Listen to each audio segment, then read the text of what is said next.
Welcome to Cooksey and The Coach. Oh, we got a banger for you today. As if it wasn't a slow news week this way, as is.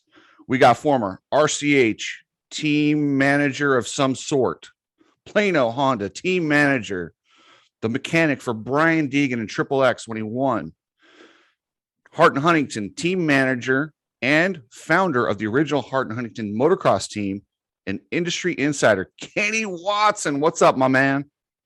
Hi, just getting ready to get this thing going. Let's go. How was that intro, bro? Shit, you were a little bit better. Okay. And we got a special treat for you guys. We got the man, the myth, the legend, Coach Robb Beams. Bring some knowledge, dude.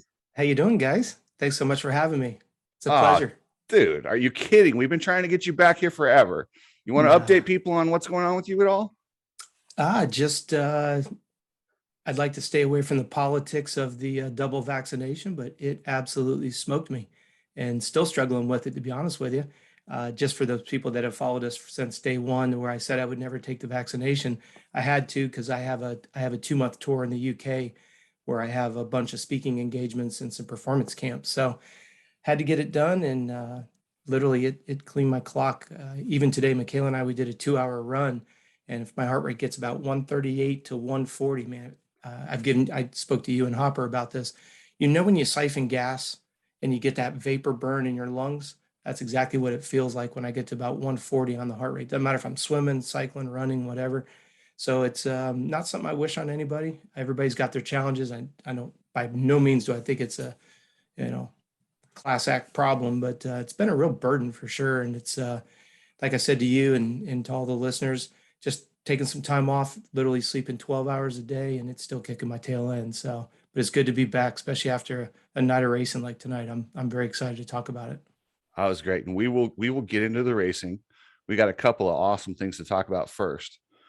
First off, did you guys see my guy, Logan Carnell, who's changing the game of sponsorship with his 2 girls, the yoga girls? Did you guys see that? Absolutely. On the post? And Kenny, he had him at the race, sitting on the bike, hanging out. Dude. Smart. Good job, Logan. I think he listened to you saying that, Kenny. You'd need to have him at the races. Like you said, It's good to have him there. Well, and smart. Next thing he needs to do is build a poster with him and the girls and have autograph stock at the races and put him on your social media. Start up like some kind of account where you're selling something, get a free poster with it, and he'll be on his way. There you go. Well, I'm going to do an interview with him hopefully this week. I was going to catch him last week, but he's too busy rounding up girls and racing supercrosses. But I'm going to get him on there. I'll let him know your advice there, Kenny. I think he's very. It's about time these guys are starting to utilize what's out there off of social media. I mean, there's just so much opportunity out there, and kudos on him. I'm happy for him. Yeah. The crazy thing is, isn't it interesting that you can have a My OnlyFans sponsor, but you can't have a Bud Light sponsor, as a good friend of ours alluded to? And I'm just waiting. Remember when the Chad couldn't run the CBD-MD, and then Series took over that sponsorship? Do we see an OnlyFans banners around racetracks next year? Kenny? Wouldn't surprise me. That wouldn't surprise me either, to be honest with you. Wouldn't surprise me. Okay, but I'll tell you guys both what's unique about this. I know of OnlyFans. I don't sign up, but I'm not embarrassed. I would if I wanted to. But apparently there's more than just porn on there.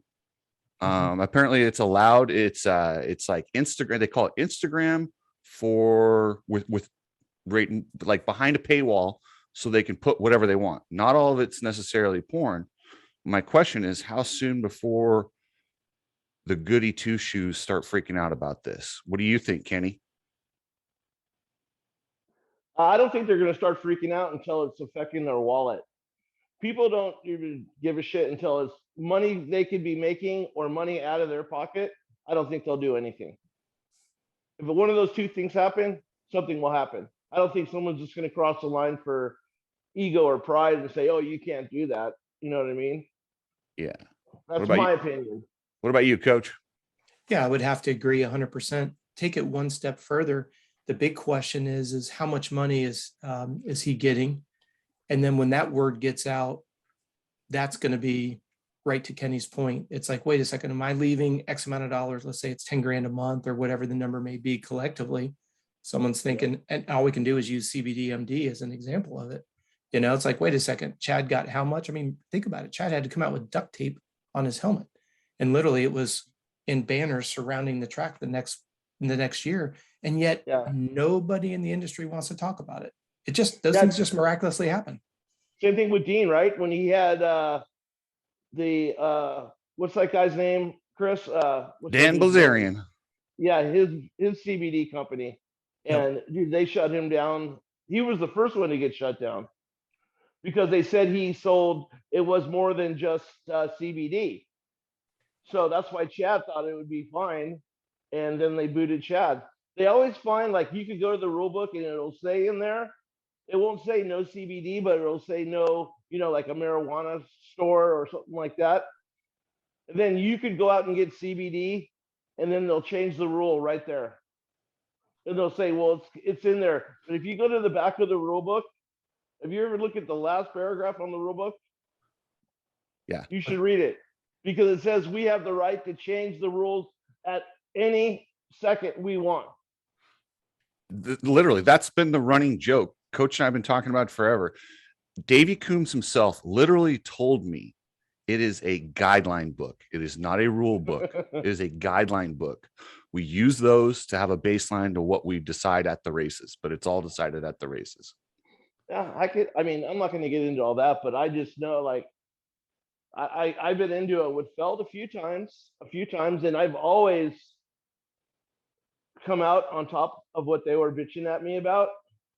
You know, for instance, I'll tell you, when we first got our Dodge sponsorship, and Toyota was the title of Supercross, they informed me that they bought the rights to all the pits. You can't have anything in there but a Toyota.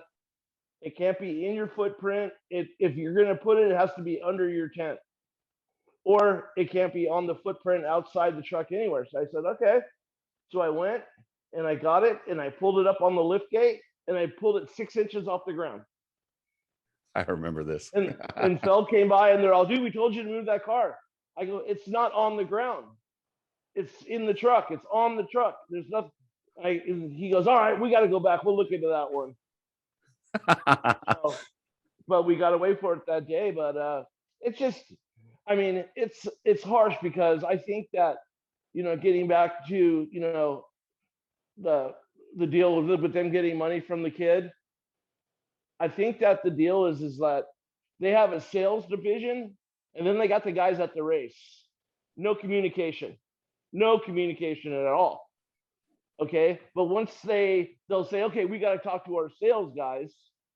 And they do. And then sometimes you get a sales guy at the race screaming and yelling at you that you can't do this. And you never seen the guy before. And you're like, wait, who are you? What are you doing? Oh, I work for Feld. You know what I mean? And I'm like, oh, okay. Well, why don't you, you know, get someone over here that I know so we can figure it out. So that was my biggest battle is, you know, the communication skills that they had. You know, I think they've gotten better throughout the years. And I'm not here to beat them up. You know, without them, we wouldn't even have a racing sanction probably. So, you know. Yeah, and we were talking on a group chat tonight, Coach and Hopper and I, and they try and enforce it as a rule book and try and keep somewhat consistency. Yeah, they get a squirrely here and every now and then, but I think they, all in all, they do a pretty good job. The big news this week, I don't know if you guys heard or not. I might have broke a little news about a team, KTM team, Rocky Mountain. No, any word on that? No, It's all a big farce from what I understand. It's just a big lie. That's what I heard. I broke the news. I saw a press release that said I'm a liar and No fake truth. news.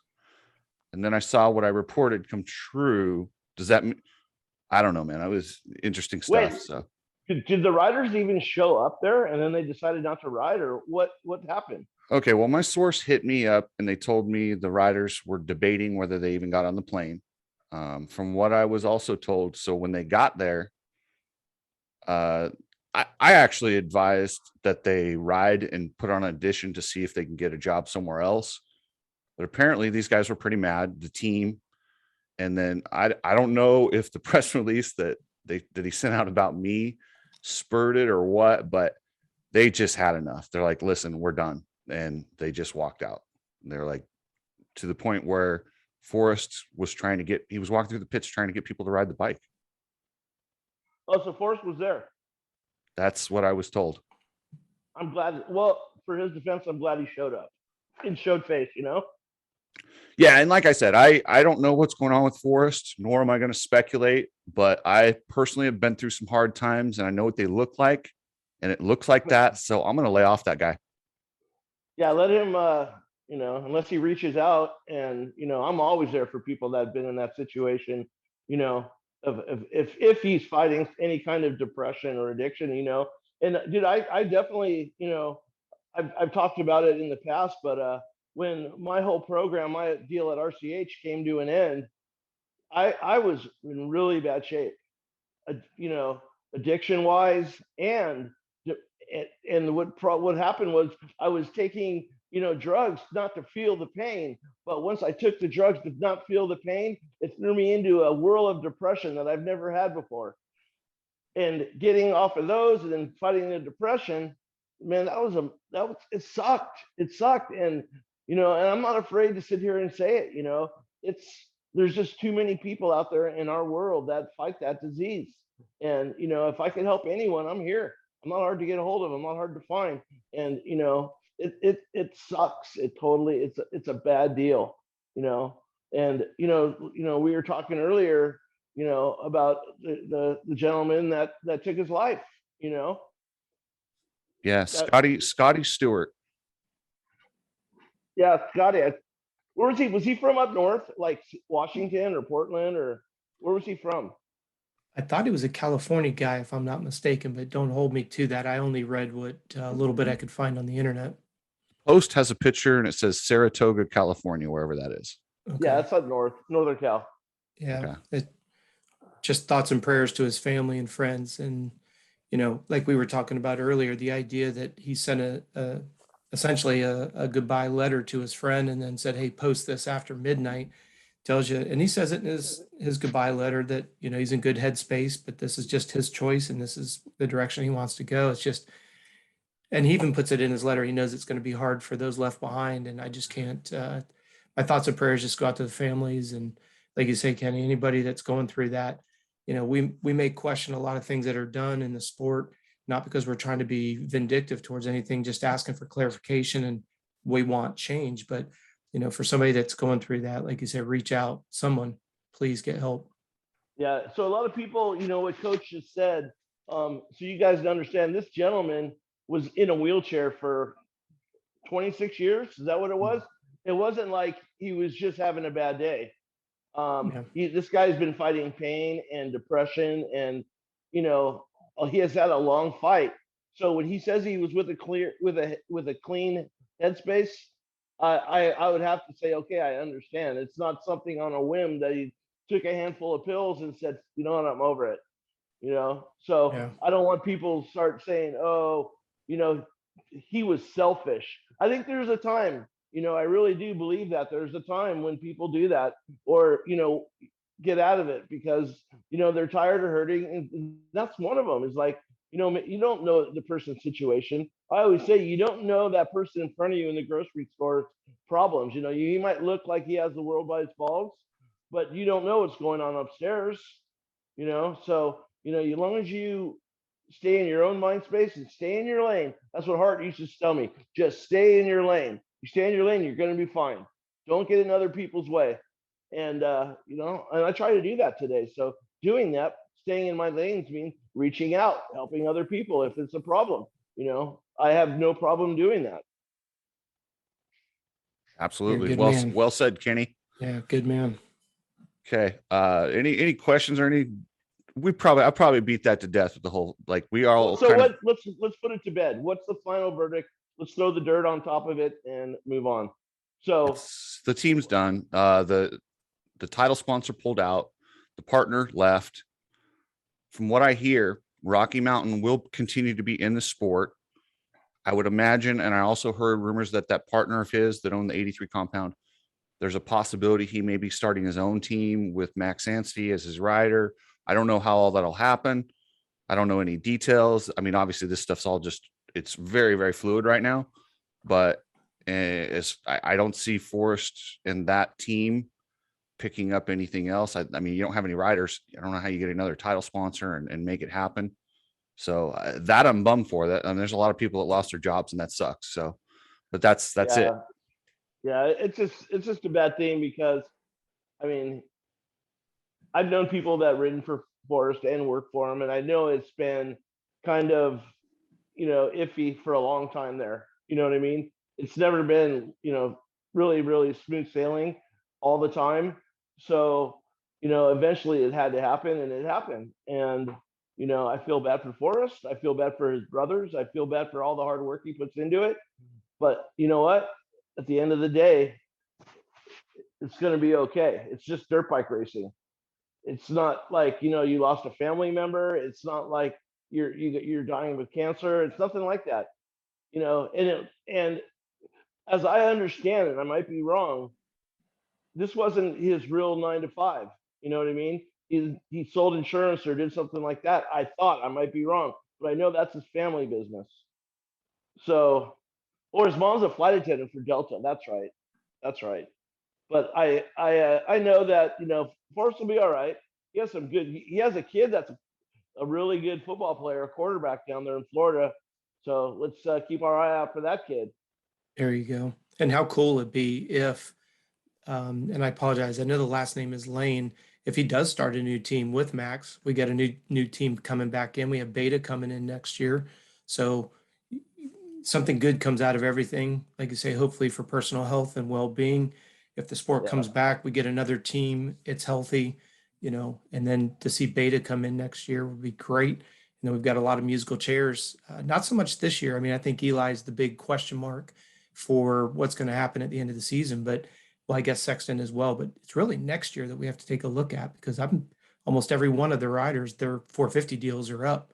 And when you look at, just look at Star Yamaha alone, you got Jay Coop, you've got Colt Nichols. Obviously we know Christian signed with Husky, but Jeremy Martin, you've got 4 ringers coming out of there this year. Where do they go? Can they bide time till next year when those 450 openings really come around? You've got a couple guys that will retire for sure, whether Tomac goes another year or not. There's a lot going on here. So I know the silly season seems like it gets earlier and earlier every year, but here we are in the middle of April and it seems like there's already some cool things coming about. I'm excited. When you say the Beta program, do they have bikes? They have a 4-stroke? Yep. Yep. They've already got an appointed team manager. They've got the truck. And with the musical chairs, I'm not, there's a lot of things going up in the air. Does Cowie put another contract in front of AC? Did they run a 3-man team there? Does Sexton re-up over at Honda, knowing that Jet's coming in? You've got Malcolm with a 2nd-year deal over there. My point though, Kenny, to your question is I'm not sure what riders would be available for that program. That's what'll be interesting. Yeah. And they're not going to get a top tier guy unless they're paying a lot of money. Yeah. A lot of money. You know what I mean? So, this reminds me back in the day when MC went on the KTM. Yes, you know what I mean? Exactly. Yep. It was the first year, and they promised him the world and didn't fulfill their obligation. But I think they came around at the end. But I think if I'm not spoken wrong, I think the Triumph thing is out there as well. Yep, that's coming in 24. They'll definitely be here in 24. They will not be here in 23. Okay. Yeah. Okay. But that, that brings Bobby Hewitt back into the scene. That brings in. That for sure? No, that just seems to be the name that's floating around the most consistently. I'll just leave it at that. And it makes sense. What will be interesting is it's so hard to kind of look through that looking glass. What 250 riders do we look at now would be available for that Triumph program when it does materialize in 2 years? Because Bobby's going to run a good ship. He's not going to come in. We know that I believe Ricky's doing some work on the platform behind the scenes. So you've got some good riders that are already testing it. So there's some good pedigree already in a team that's still on, on a napkin. So looks good, sounds good right now. And if we kind of elaborate on what we said earlier, if we have, excuse me, the investor that owns the compound, plus we have Beta coming in 23, and we have Triumph in 24, it's not all bad. Yeah, for sure. Yeah. I like what I'm hearing, man. That's cool. Good stuff. Well, and hey guys, speaking of the race tonight, Marvin, any of these teams would be freaking like, how great would he be? He's looking at maybe World Supercross. But he wants to do something. He's not done. Clearly, guy just won a Triple Crown. What do you guys think about that? Kenny, go for it. Not really surprised he won. I mean, I said that all the time. Like, he struggles at times, but if he goes out and wins, it wasn't going to be like a shocker. I mean, Marv's always been that guy, but I'll have to give it to him. I mean, he had the whole team waiting on his shoulders this weekend. He was the guy. He was that whole 2 trucks, all their staff was there for him, Marvin and Marvin only. And he took that on his shoulders and carried him to a victory. So I give it to him. So when you tell me that, I think Marvin could be a good guy for one of those startup teams. He's a veteran. He knows, he knows what racecraft is. He knows how to, work. Seems like his work ethic is strong. I think he could be good. So maybe race another year or two and then fall back to be that riding coach, that mentor for these guys. Be the test rider, be like kind of Brock's doing with Cowie. Just stay in it. But he rode really good tonight, man. He rode really, really good. It just seems like Terminator was kind of not fully charged tonight until the second moto. He even says that. He says, I don't even get going until later on. And he did. He proved it. Yeah, it was interesting evening as usual. But Chase, I think he let that one go. I think Chase, if he would have got second behind Tomac, he would have won the overall, huh? Yeah. Yep. Or no, he would not have. I would have think he would have had to have. Yeah, you're 2-1-3. Yeah, you're right. He would have. Yeah. Yeah, but good for him. I mean, that was a hometown race for him. And, all in all, it was, typical, racing in that format. I mean, I don't know if I like it or hate it. I like it because it's a reset. But speaking of that, let's talk about the lights class. Hold on, we'll get there. Let me let Coach go on Marvin and Sexton here real quick. Yeah. Okay. The only thing I was going to say is, can you imagine if you bring AC back into the fold, you bring Plessinger back into the fold, you bring Roxon back into the fold, bring Plessinger and Webb? We go back to A1 when we had all of those guys. I mean, even Chad even alluded to it in his comment about there's only 6 factory bikes on the track. You take that Triple Crown. 18? There was 18 of them on one. Yeah. And you imagine if you put all 18 of them back into that, and the way that musical chairs can happen over a 3-moto format. I mean, I don't care what anybody says. I think the 3 of us are still some of the biggest fans of the sport. Who doesn't love to see that kind of racing where you could see a guy go 1-3-18? You know what I mean? It's just stuff happens in those races. And I personally love the format. I know it's difficult on the teams. I can't imagine being a mechanic. We saw it with Pierce Brown, his poor mechanics, they're just pulling their hair out. But it's just the idea to see that much racing in one night. If we had 18 factory guys on there where they literally bar to bar, where you could throw a blanket over 6 guys on one straightaway, where here you are trying to get the guy in front of you and you don't realize the guy behind you sizes you up and shoots down on you and passes you.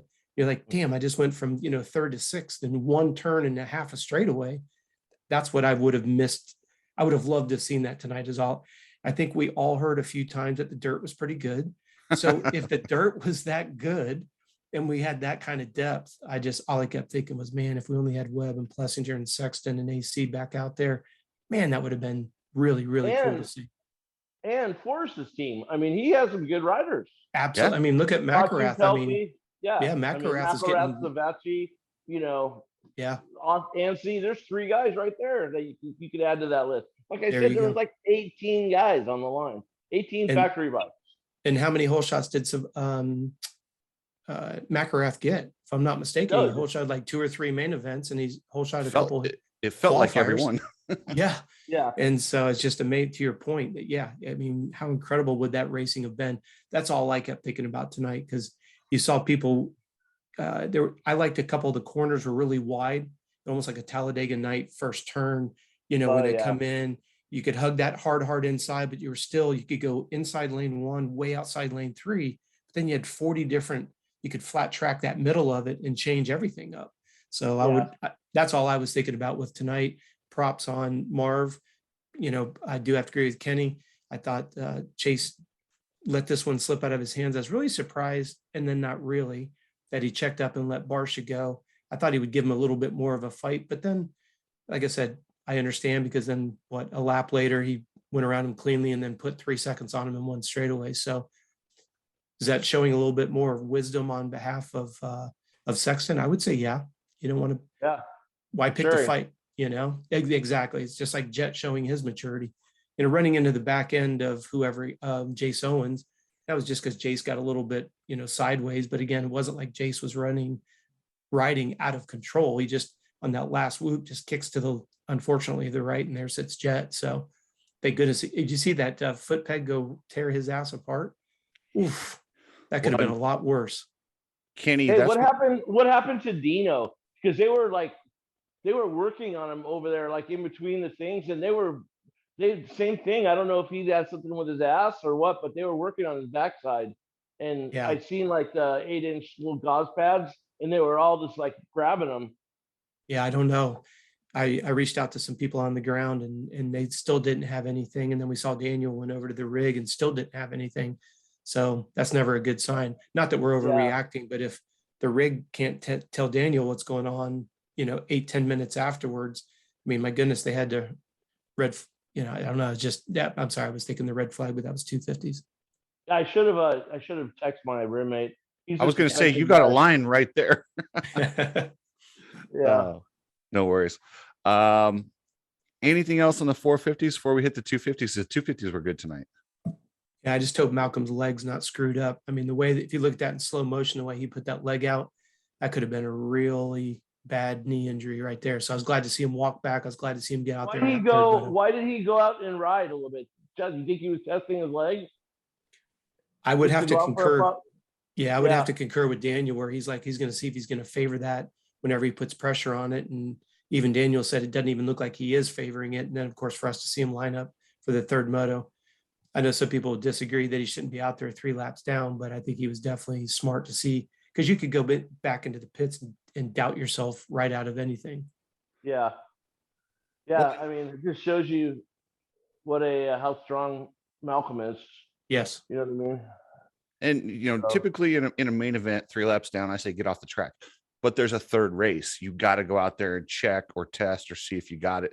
And sometimes with your knees are tricky. Like, I've popped my ACL. It feels the same as when you just jam it.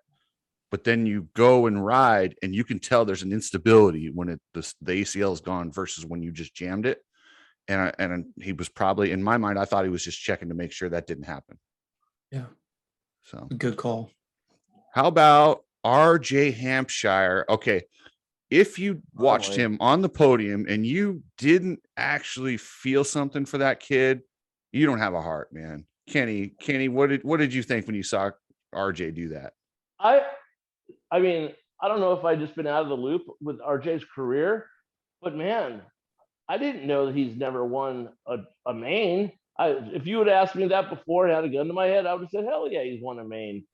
I text Rob the same thing. All the years at Geico and all that stuff, I was like, no way. But hey, dude, good for him, man. He's obviously been through a lot. I don't know what he's been through, but him being so emotional, there's something there. I don't know the kid that well, but I was very, very, happy for him.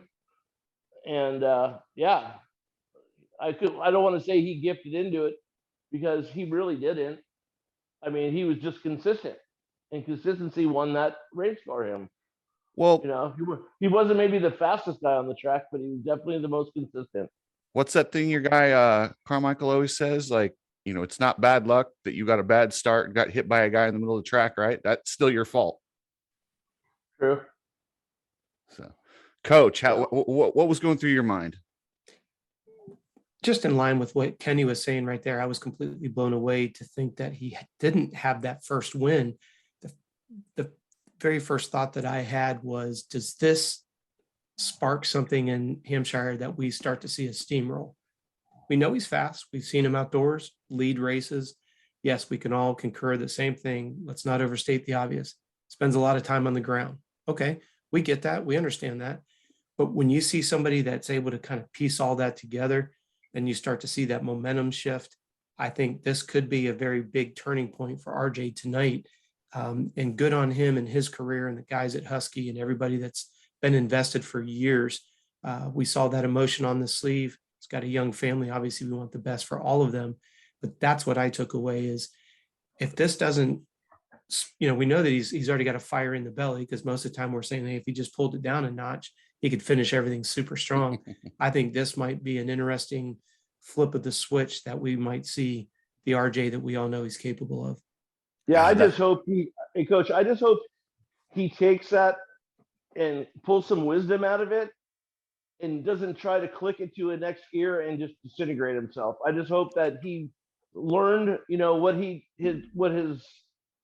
his speed is, where his comfort zone, and where he can ride, and don't try to go right over his head, because he's won. Now he has to back it up, thinking he has to back it up. Sure. You know what I'm saying? Like guys do. So I hope he does that. I really do. You know, even if he doesn't beat Jet, just be on the podium consistent the rest of the way. You know, go do good on that East-West shootout. I mean, like he can. So I'm pretty sure, is he his contract's up after this year, or does he have another year? I would have to say he has probably up. That's it. How about you text your contact over there at Husqvarna? He doesn't know that. But he's standing 10 feet from him. Hey, yeah. He doesn't know that crap. No, I do usually know that. I don't know off the top of my head. So, Jet, hey, can I tell you? Can I bring something to your guys? What am I looking attention? for here? Attention. Are you about to make fun of me, Kenny? No, I was going to, but I pulled back. Oh, you know, it was very, very weird that the broadcast didn't talk about, and I don't know if this has ever happened before.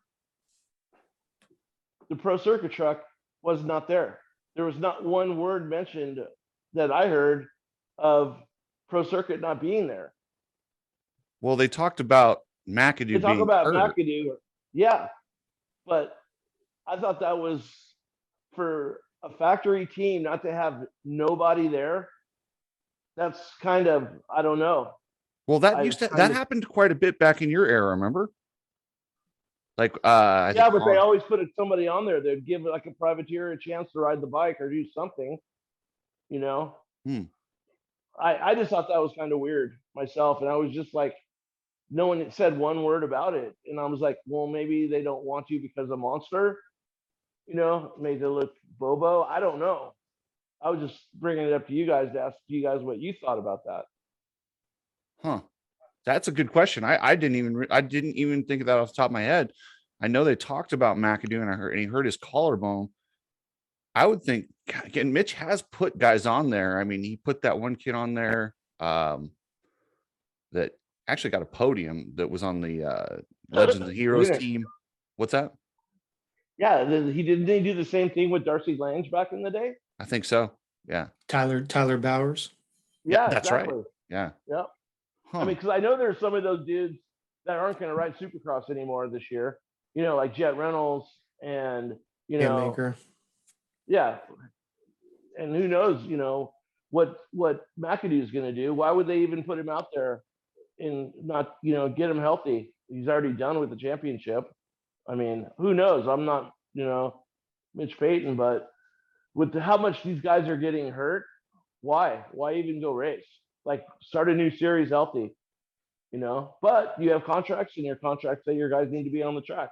So it's like I said earlier, money is the key right here. Yeah. That's why So- we saw Chisholm back out there. You know, they can't Yeah. have the Star Yamahas without, you know, some kind of financial ramification, to Kenny's point exactly. You know, the Yep. financial ramifications far outweigh the cost of putting that bike on the track. Well, and let's be Yeah. honest, Kyle looked really damn good. He almost got himself a podium tonight. He was fourth, right Yeah, behind no, he got looked Oldenburg. good. fourth. He looked good. Yeah. But, you know, you look at that, they didn't mention anything about the Rocky Mountain. And then just going back to what we said earlier, not about stirring the stink pot, just the idea Yeah. that McElrath is such a good starter. And on those short races like that, where he can get out front and he can Yeah. influence the race for half of it at least, because he's hard to Yeah. get around. He's fast. We didn't hear any mention of that, nor the PC side of things. It's a I good think point. that is the kind of shit I think people want to know about. Yeah, where are Like, they? Yeah. They want to know what's going on. And well, this team had a problem. They're folding up the doors. You know, they've had issues. You know, they've been in this sport for 14 years. It's really sad to see them not out there. You know, give them some kudos for their long run. You know, do something. You know, Yes. but not just hiding it from people, which Cooksey loves when they don't talk about things. You know. Well, take just think it that- one step further. Think about the fact that 90% of the people watching the races are on Instagram and Twitter. So Yep. it almost looks more foolish not to say anything, because to the point that we're saying right now, when everybody knows it's going on and then you don't bring it up, makes it even more apparent that you're trying to Yep. hide something that everybody knows is going on, instead of just saying, hey, this team, we're so thankful they were here. We all hope these three guys can get a ride. We hope blah, blah, blah, blah. Hey, we know PC, one of the most dominant teams of all time. At least the Monster Kawasaki guys would appreciate those kind of accolades versus just not even mentioning them at all. Yeah, for sure. Let me ask you a question, Coach. What you think about this? How many people do you think watch Supercross on TV every week that's never watched it or knows nothing about it? Less than 1%. Exactly. So it's a niche thing. So all the time they're trying to say the yellow bike. People know that. I think they're trying to say maybe when they're on NBC or something like that, it's a different story. Sure. Because the lady could be watching, you know, some cooking show, and then Supercross came on after it. You know, then they get into it. The family does, but when it's on, you know, the others, I don't think that, you know, talking about a situation like this when there's core, you know, people in the sport that watch it. Kenny, Well, I've that's been what. I've Go ahead, been Chris. arguing this forever. And you look at UFC, you look at these sports that have blown up, right? So what they do is they'll give you detailed information on the broadcast. And guess Yep. what? If I don't understand it, I have a phone, I have a computer in my hand, and I Google what the announcer just said, and I find out the answer. I don't need to know the yellow Suzuki. I don't need to know that. I don't need to know this basic information. Just throw it to Daniel Blair and tell me something I don't know. Daniel, Yeah. he's so good at getting that info, and I love when he's in the booth. So whether he's with Well- Ricky or Todd or whoever, I want him in the booth, Kenny. Did you see the All right. commercial on Peacock for the LPGA, the behind the scenes show? It was one of the commercials during the race. And I just said to Michaela, I said, that looks like a really cool documentary. And they have a coach, or I don't know if he's a golf instructor or what he is, but he says, look, these women are some of the best players in the world. And they said, man or male or female. Now you talk about not a statement that's trying to catch the ear of somebody who, like, I don't even play golf. You know what I mean? And I'm going, well, that's cool. They're getting kind of the nitty gritty about, these are some bad chicks that are good at golf. Yep. And it struck my interest, just like the Formula One series did on Netflix, that I've just never really been into Formula One, but started watching that when they were showing the behind the scenes, even if it's a little fictitious and made for TV, but contract negotiations, and they're picking up this rider because his dad's got some money and he's influential with some other people that have good investor dollars, and two guys get let go because these two guys come in that, as Kenny said at the onset of tonight's conversation, has the money. And Michaela and I, we don't own a Formula One race car, but we watched the entire series and we began to know who the drivers were. And then what do I see I get some reports in the sports industry every morning. The awareness and growth of Formula One in the United States was up. Don't hold me to the exact percentage, but it was up. What they contributed to. Netflix. I don't own an F1 car. It got my attention. I think it's grown too in America because they raced here now. Absolutely. But the idea that this is where I get into arguments all the time with people. They go, like, for example, Michaela and I were looking it up. If you get 50th place at Augusta, you make just under $40,000. For last place, first place is $2.6 million. Second place is $1.6 million. You know, don't hold me to the exact numbers, but the top three guys will each make over $1 million each. I think third place was just over $1 million. And then someone will say, yeah, but there's more golf courses than there are motocross tracks. I understand that. Then let's go back to the Formula One. Formula One has a tremendous lion's share of popularity, not because we own Formula One race cars as people, but because the sport has done a great job of making those drivers people. They make them stories. They make the teams stories. Kenny, you could probably do an entire dissertation on marketing, activation. I mean, you had two of the most powerful people our sport has ever seen with RC and with Kerry. You had some of the biggest sponsors ever. You had the number one guy with Ken Roxon, you know, and the stories that you could tell of things that you tried to do and couldn't do. But what was it that people gravitated towards? It was the story. It was a story of you, even though you're humble and you'll say it wasn't. People gravitated towards you and your dynamic personality. You had Ken Roxon, a German. You had obviously you had RC and you have Court.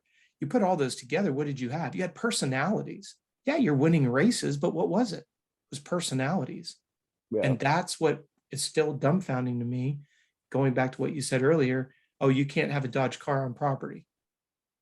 But wait a second, you can't tell us what it's worth, but I'm assuming it's worth more than a few dollars to the budget of that team. I agree with you 100%, because when all that was going on, I used to tell Ricky all the time, like, look what we got here, dude. Why don't you tell, like, my whole thing was, dude, we should do our own TV show and pitch it to Fox and put it on before every Supercross. 100%. Do 12 episodes, 17 episodes, whatever it is. And they could follow that storyline and then watch the race. And you have four of the most dynamic personalities in the sport at the time. Exactly. And that could be done with another team. Could be done tomorrow. Have to be ours. Exactly. Mm-hmm. You know, so well, look at the Lawrence brothers alone. Exactly.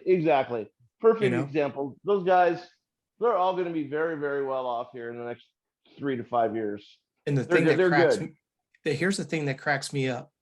If we were to interview all of our listeners, whether it's on the podcast or whether it's on YouTube, and we said, give me the 3 sponsors of Jet and Hunter, there's not one person that wouldn't say RCH. They would say Alpine Star. And the idea here is they don't get up there and they rattle off all these sponsors. We know it's Alpine Star, RCH, and it's just like, HRC. And it's just like, holy cow, and then you got Star Yamaha. That's all you, but the funny part about it is they don't have to say it. We all know it. Yep. And we know it because they don't say it. And then as soon as Star Yamaha, any of those riders start rattling off the bullshit list, all the listeners' ears are plugged because they're like, oh, here comes the drama. Here comes the bullshit. Here comes the PR reading. And then the funniest part is, have you noticed how ridiculous these guys look when they act like they're drinking out of the can of energy drink? It's so bad. It's so bad. I know that's your pet peeve, Coach. And if you're like, what are they doing? Well, it's just so catty. It's like they even try to pretend like they're swallowing. And it's like, dude, you guys are not actors. I mean, Coach, sometimes they do have Red Bull and Monster cans full of water. I will argue with you. If you go back and you watch the podium of every single one this year, not one of them had water in any of those. And you can even see when they're moving the can around, you can tell when something's light. It's just so stupid. It goes back to, like you were saying earlier, when we don't talk about what we know is going on in the sport, it makes it clear that you're hiding the fact that it's going on in the sport, which is silly.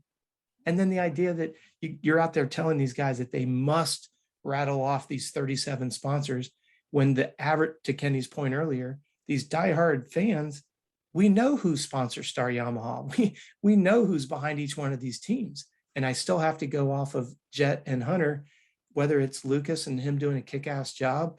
Don't even mention the sponsors. Yeah, you know what? I'll agree with you on that, because I'll use two sponsors that were, out of the industry, non-academic, all the way through, was Jimmy John's and Dodge. Mm-hmm. They didn't want to hear Ken Roxon say, "You're up at Jimmy John's."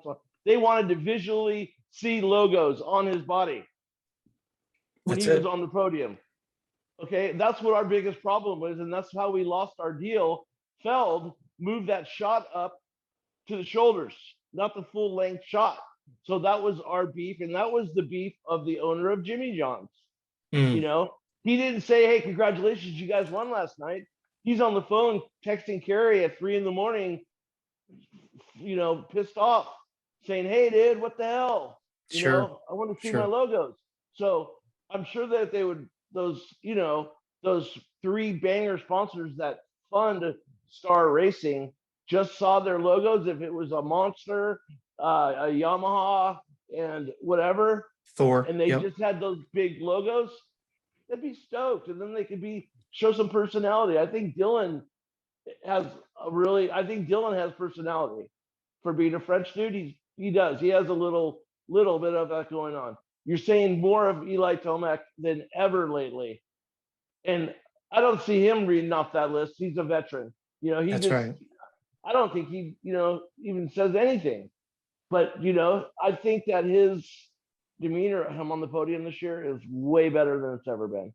Totally agree. And I still have to give a lot of that credit to Daniel Blair. He knows how to tee up a question based on the personality of that individual. You can ask Jet something funny and goofy, and he'll run with it. And you can't do that with an Eli, but Daniel gets the best out of both of those personalities. Yeah, I think a lot of people, no disrespect to the girl and the other guy that does the podium, they don't know the industry. They don't know the sport as well. Easy. They're making it easy for them to go, "Oh, who'd you like to thank?" Yeah, because it's easy to put it back on the rider. Easy. Exactly. My girl Will knows her stuff. Easy there, Kenny. She does her best, and she does good, and she gets some crowd. I'm not saying that. I'm just telling you what her script says. She says that. Well, who would you like to thank? They say that all the time. Well, who would you like to thank? Who would you like to thank? Yeah, that's true. I get that. So I just get defensive for Will. She's awesome. So yeah, I have nothing. I have no beef with that woman at all. Never. I don't even know who she is. Why do you have beef with her, Kenny? I don't, idiot. Anything else in the 250s before I go to the final question of the night, guys? Yeah, I got one for you. Go for it, Kenny. I'll go after you. Go ahead. Hold on. Kenny. Let Coach go. Just kidding. No, go ahead, Kenny. I'm just fucking with you. Sorry. Go ahead, Kenny. What about, this is my beef with the race. Pearson, is that his name? Pierce Brown. Pierce Brown. He lined up for the second race. He lined up on the line, and then he had a bike problem on the line. They took his bike, they fixed it. There was a red flag. He lined back up on the line, and they pulled him out because they said he didn't race. No, he didn't race, but he lined up to race. They hit his, I think they used to tell me it's official when they hit the button line for your transponder. Kenny, okay. It wasn't that. It was that he went back to his truck. There's some rule, and I don't know why they do this, but if you leave the starting line with your bike and you go all the way back to the truck, you can't reline up. I don't know why that is. I was hoping maybe you do. What happens if you were on the parade lap and you rode into the tunnel and you leaned your bike against the pisser and you took a piss? No, as long as you stay on the floor. If you if you ride off the floor. If you ride off the floor down the tunnel to your truck to take a piss, you're out. I don't know why, Kenny. I think it's a dumb rule. I don't understand. Maybe somebody could explain to us why they have that rule. Maybe I'll text my buddy John Gallagher. I think that's one of the. Yeah, right. I think that's one of their. I think that's one they're shooting from the hip. That was. No, it's been done before. I promise you. It's been done before, and that's the rule. And I will text Gallagher, and he texts me back. So, and he'll give me the answer. So. All right. perfect. Yeah, that was my only deal. I was wondering, like, that was kind of a. Hey, speaking of, hold on, do you guys have any news on the arena cross kid that got hurt? They took off on the backboard. Kyle Peters Yeah. looked like a leg, but I'm just speculating. I don't know. Once again, I just check Instagram and see. I let these guys kind of update it their own time frame, and we're doing this right after the race, so I'm sure it'll be up. It'll probably be up on Instagram in half an hour. Right on. All right, go for it, Coach. What do you got? Well, literally, I was going right where you're at, to the point that I texted Cooksey and Hopper. I was like, what is up with the rule of leaving the tunnel? Dude, And you I know understand. what? Go ahead. I know you're a doctor and you're a coach, but great minds think alike. There you go, brother. There you go. And I have the text to prove it, that I was asking Cooksey and Hopper, because I said, I understand, the bike's got some dirt on it. I totally get it. You go back to the truck and you come back with one that's spit polished clean and it looks like you changed bike. I get that kind of reasoning for it, but it goes back to what we said earlier. It's amazing how there's a little bit of flexibility and a little bit of grace that's given on certain things. And then something like that seems so benign, like, oh, this is cool. I get you. I bet if you went and interviewed everybody on that starting gate and said, hey, do you mind if Pierce races because he took his bike back? No. Do you? No. Do you? No. You get everybody surveyed. No. If I'm on that line, I say he can't race. Yeah. If you're number 277, right? A 3-digit number. Yeah.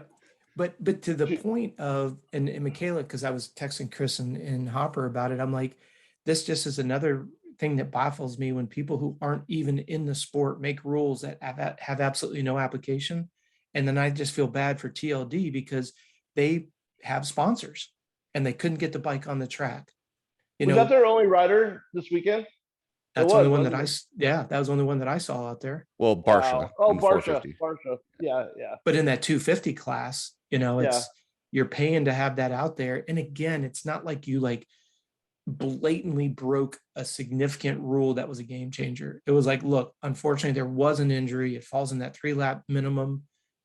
Like you said, Chris, he had no idea that was going to happen. And he's taking times on his side. So of course they're going to go back to the truck, then to get a red flag and to give him a second chance. I have to agree with you, Kenny. That's just one of those things I had my scratching my head going, how does that happen? Like, how does that? I don't know. Maybe they had to go back to the truck to fix the bike. They might ever think about that. They had to fix something. They didn't go back there just to spit shine it. Well, and Kenny, that's why most of the time when people work on the bike, they do it right there on the starting line. Because if once you wheel it back there, they disqualify you. What was it, Oldenburg a couple of weeks ago when they sat and tried to jump it and did all that stuff? They did it right there. I think though, but I'm just speculating here. Maybe they needed a part. Maybe they needed a part for it or something. Who knows? But But to your point, I don't like that rule. But to your point, though, Kenny, it's like if they came back and he rolled back in and they just said, "Hey, what'd you guys do at the truck?" And like you said, they had to put XYZ on it. That makes you ineligible. That's cool. Everybody would agree with that. The idea now, again, he pulled off because something was obviously wrong. Well, I don't know what it was, but they obviously fixed it within 3 laps, which the lap times were under a minute. So within 3 minutes, they fixed whatever the problem was. It's not like they were able to do a complete motor swap in 3 minutes.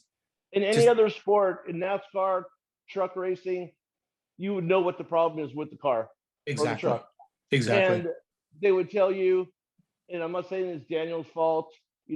I'm pushing it more on the team. Like they don't tell what the problems are because they're trying to cover up or, maybe they're not going to sell bikes because of that, which is bullshit.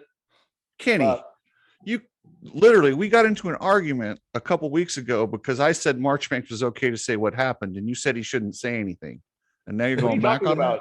What are you talking about? Yeah. I love it. Okay. That it for the 250s, guys? Yeah, it's a good race all the way around. Pierce Brown, you got my respect, man, to come back out in that third moto and pick yourself up off the ground and still race to the finish. Props. Yeah, I like too that he knew he was out of it, and when the contenders came by, like when he was racing with them, he just let him go and got him behind Absolutely. him. Yep. Absolutely. He didn't want to be cancer, That's right. But still happy to be out there racing and repping, which is commendable on both sides of the coin. Hey, There you go. that kid's a class act. I've had some pretty good talks with him. I definitely, I'll tell you what, the Utah boys, him, March Mix, they're all really cool people. That's cool. They've been brought up right. So, Speaking of class act, what do you got for us, Chris? okay, I want What's to your talk last? about What's your this what's is your last thing? you were going to come through for us, but apparently since you I talked to couldn't. me, J-Bone I won't talk couldn't. to you No, he doesn't return my calls. because I you're think someone associated. got it. Someone got in his ear. I don't know. I heard that is because I'm associated with you. Are you serious? Yeah. Oh, yeah. Well, that sounds about right. So, anyway, I'm a rough crowd, Kenny. So we were going to try and get a hold of J-Bone and see if he could elaborate on why the AMA will not let my friend Yevgeny Bobrachev, I think is how you say it. Bobachev. No, it's Bobrachev. Bobrachev. Bobachev. He says we can just call him Bobby. But so for those that don't know, he is a Russian licensed FIM GP rider who lives With a Ukrainian wife. with a half Ukrainian wife who's lived in the Netherlands for 15 years. And they won't let him race in the United States. He's 34 years old. He's only got a couple years probably left in his career. And they're taking one from him for some bullshit political reason that doesn't matter. I reached out to Davey Coombs, the head of the AMA and AMA Pro Racing. We all know he always tells me it's Mike Pelletier. We all know that he makes the decisions. He told me he's doing it for Bob's own good because the FIM will ban him for life if he races. Then he told me, no, it's because they'll ban the USA from the designations. Come on, man, it's ridiculous. I would have they more. would never. They would never ban the U.S. from the donations because without them, it's just another race. But when Thank we're God. there, it's a spectacle. It's America versus the world, and they want that. Says somebody with common bullshit. sense. We all know this. I don't know if Davey's hiding the fact that he secretly doesn't want him or he politically feels that way. I don't know. I honestly have no clue, but that was the last thing. What do you think about that, Coach? I can't even imagine being in that predicament at a political level. I'm not good at politics. I don't play politics well. I just look at it if Bobachev is willing to take his own calculated risk with FIM and the designations or any other qualifications. If he wants to race the series and understands that could have a ramification elsewhere, I can't make an executive decision for somebody else. Everybody needs to, like Kenny said earlier, I'm going to stay in my lane, but I don't understand the landscape beyond that. That's the only thing that I would ask, just politely and humbly, if he chose to do that or took the risk and understood, let's say Davey's points, he brings us to Bobachev and says, hey, look, if you do that, you understand these ramifications.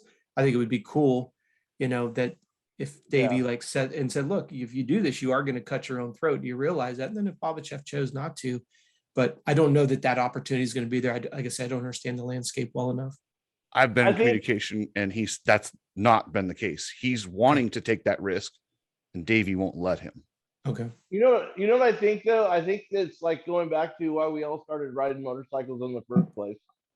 Freewheeling, just you get away from all the bullshit, it's just like, it's kind of that's kind of why I grew up being a punk rocker, because it was just like, fuck authority, fuck politics, fuck all you people, and it's just the same thing, man. These people just don't understand. They don't get it. Well, They just, this is 2 years and two decisions that have been complete bullshit.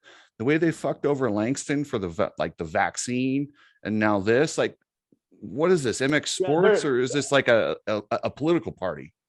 Yeah, I don't know. It's like someone MX Sports going to be running for office here, or what? What do we need? They need the votes. What's Probably. going I on? don't know. I don't know. And just like, I know Davey. I've known Dave a long time, and I'd never get into it with him about anything. I've got into it with his sister many a times at the races for doing some stuff that she said I wasn't supposed to do because she thought I was taking money away from them, and I really wasn't. But it is what it is. I feel bad for the dude, but you know what? We still got time. And I think You know, I think if enough people get behind it, I think we could change it. I think we could get them in. God, I hope so. Yeah, I You would know, we even. should figure it out. We should really figure out, you know, what to do. You know, get to the bottom of it and figure out what we need to do.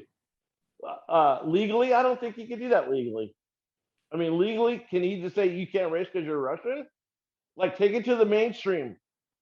Take it That's to a fucking mainstream. Take it to that's a good fucking, idea. you know, CNN. Hey, check it out. I got this thing's professional racing and blah blah blah. And these guys, dude, I guarantee you, they will shit a fucking purple Twinkie. That's a great idea, Kenny. That's my next step. That's my next step. We'll see what we can do. So if anyone out there, If you need me to get a hold of Pierce, let me know. Pierce Brown. Oh, Pierce who? Yeah, you were gonna say it. Pierce I don't know. Pierce Brown. The Pollock guy on CNN. Oh, yeah. I don't know. Oh, okay. Anyway, What are your thoughts on Hurlings and Crowley possibly coming over? Speaking of outdoors, how cool would that be? How can they come over here? they're not Russian. Why? They never raced on a Russian license. I'm sorry. Yeah, but Hey, they probably but live 100 miles from the border.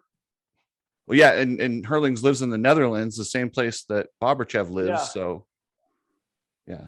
And Can you imagine? Can you imagine the pulse though of let's say Tomac, especially Ferrandis, defending your title, and now you've got those two to contend with when they come over. Yeah, Talking we about Will some they come rumbles over in for the the. full season? That's the that I think Crowley was talking about doing 3 or 4 races, and Hurling's coming over for the whole summer. Yeah, because Caroli's retired, right? Yes, so it's more of a. I think it's on his. Excuse me. I think it's on his bucket list. And Yeah. you know, he has such a great relationship with KTM. They want to make that a reality for him. But how incredibly cool would that be? You know, That'd be awesome. and I don't want to put words in anyone's mouth, but if I'm a, let's say I'm not a factory 450 rider, to know that I got to race against Hurlings, because think about it, no one would really have that chance. You and I can't just sign up for an MXGP tomorrow and go race the, you know, the class. But for them to come over here and just say, I mean, if you look at the history books of Hurlings and Caroli over there, and you literally lined up next to them at an outdoor national, that would just be epic. I would just be so cool. So what would Caroli do if he comes out and he's leading the series after 3 rounds? You think he keeps going? I Yes, think he he does. keeps going. Yeah, I think he keeps going. The question is, does he want to keep going? Because it's a long grind of a summer.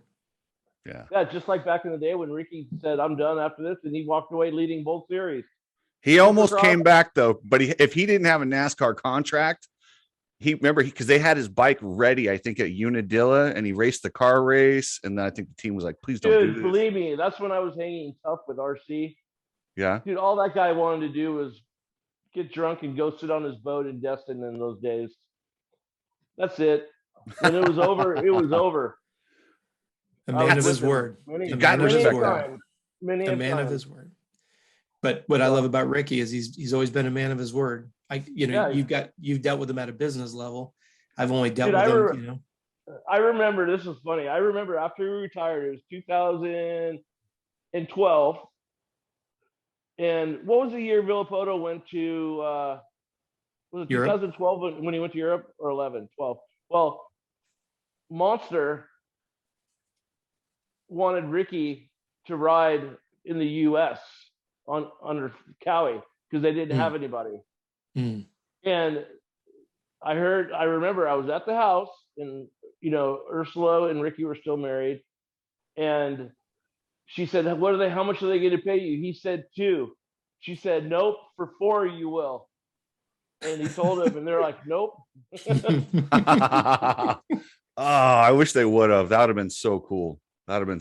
Yeah.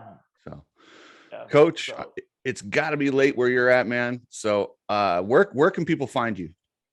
I appreciate it very much. You can find me in the UK for the whole month of June and July. No, seriously, I've had people that have said they've seen us on the show together here. So looking forward to that trip, June and July. We're actually going to be heading up to New Hampshire and up to Bucks Bash up in Michigan.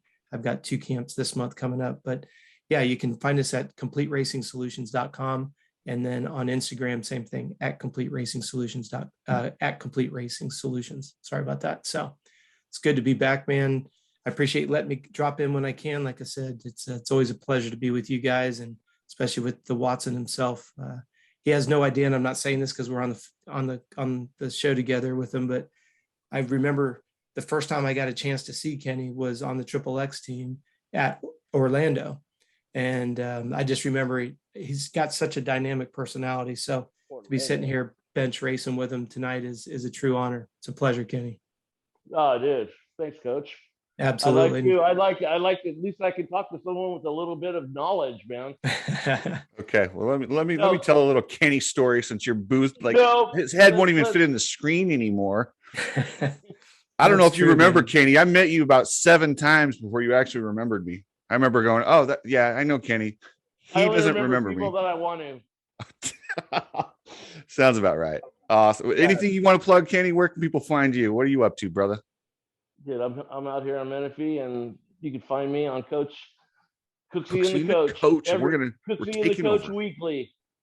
That's where you can find me. That's the only place I'm at.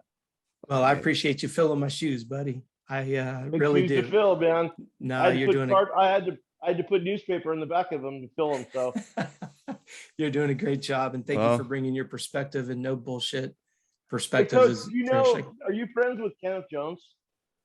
No, sir. Don't know who that is. Look him up, dude. He's an old moto guy. He's a triathlete. He does triathletes, and he was like back in the 90s and stuff. He was part of that whole Ocala crew, and he's like hardcore. Like he does the Ironman. He does all that crap. Nice. I'll look him up for sure. Ocala's a sweet area.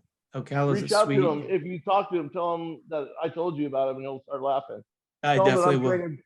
Tell him I'm training for the Ironman Hawaii. Ironman Hawaii donut eating contest.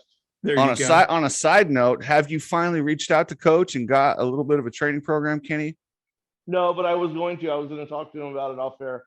Okay. I don't need the world to know my program. What's going on with it? Fair enough. That's $1 million program. We don't let many people on that one. There you go. All right. Look forward to talking to you guys again. It's always a pleasure. Thanks, guys. Great show. Thanks, guys. I appreciate it. Peace. Later. Bye, boys.